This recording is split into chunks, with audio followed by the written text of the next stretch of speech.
১ December সোমবার রাগিব রাবেয়া ফাউন্ডেশনের মাননীয় চেয়ারম্যান দানবীর ডক্টর সৈয়দ রাগিব আলী সম্প্রতি মধুবন সুপারমার্কেটের ষষ্ঠ তলায় অবস্থিত রাগিব রাবেয়া মিউজিয়াম পরিদর্শন করেন।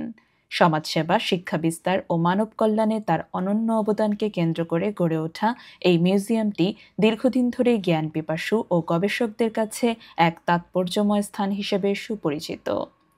পরিদর্শনের সময় তার সঙ্গে উপস্থিত ছিলেন লিডিং ইউনিভার্সিটির সম্মানিত vice chancellor professor doctor Mohammad Tajuddin এবং রয়্যাল ইউনিভার্সিটি অব ঢাকায়ের সম্মানিত vice chancellor professor doctor ANM Meshkat Uddin. এছাড়াও সঙ্গে ছিলেন রাগিব রাবেয়া ফাউন্ডেশনের সেক্রেটারি ইঞ্জিনিয়ার মোহাম্মদ লুৎফুর রহমান এবং লিডিং ইউনিভার্সিটির public relations officer Mohammad Alamgir Hossain, trustee বোর্ডের সেকশন অফিসার জসিম আল ফাহিম, ফাউন্ডেশনের অ্যাকাউন্টস অ্যাসিস্ট্যান্ট হিমেল, মধুবন সুপারমার্কেটের ম্যানেজার সাজ্জাদুর রহমান শিমুল, মোহাম্মদ লুকমান আলী, একতার হোসেন, রাগিব মজনু উচ্চ বিদ্যালয়ের প্রধান শিক্ষক নেপাল চন্দ্র দেবনাথ প্রমুখ। তারা সবাই একত্রে মিউজিয়ামের প্রতিটি প্রদর্শনী, সংরক্ষিত নিদর্শন, বিরল সংগ্রহশালা ও ঐতিহাসিক দলিলপত্র পর্যবেক্ষণ করেন। ঐতিহাসিক এই মিউজিয়ামটিতে দানবীর ডক্টর সৈয়দ রাগিব আলীর জীবনের নানা অধ্যায়, সমাজসেবায় তার বিরল অবদান এবং শিক্ষাক্ষেত্রে তার নিরলস অগ্রযাত্রার অনন্য উপস্থাপনা সকলের মনোযোগ আকর্ষণ করে। পরিদর্শনকালীন পরিবেশ ছিল অত্যন্ত আন্তরিকতাপূর্ণ, জ্ঞান ও সম্মানে সমৃদ্ধ।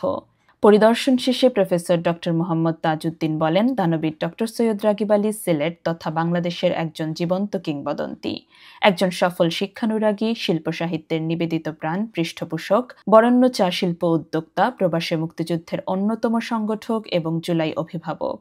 আমরা তার দীর্ঘ নেক হায়াত কামনা করি। Professor doctor ANM Meshkat Uddin দানবীর ডক্টর সৈয়দ রাগিব আলীর কর্মকাণ্ডের প্রতি গভীর শ্রদ্ধা জানিয়ে বলেন, দানবীর ডক্টর সৈয়দ রাগিব আলী শুধু একজন ব্যক্তি নন, তিনি নিজেই একটি কীর্তিমান প্রতিষ্ঠান।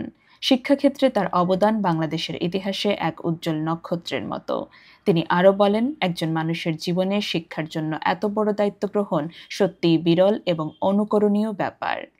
পরিশেষে তিনি দানবীর ডক্টর সৈয়দ রাগিব আলীর সুস্বাস্থ্য ও দীর্ঘ নেক হায়াত কামনা করেন। এই পরিদর্শন শুধু একটি আনুষ্ঠানিকতা নয়, বরং বাংলাদেশের শিক্ষা ও সমাজ উন্নয়নে এক মহৎ ব্যক্তিত্বকে নতুনভাবে উপলব্ধি ও সম্মান জানানোর এক গুরুত্বপূর্ণ মুহূর্ত হয়ে ওঠে।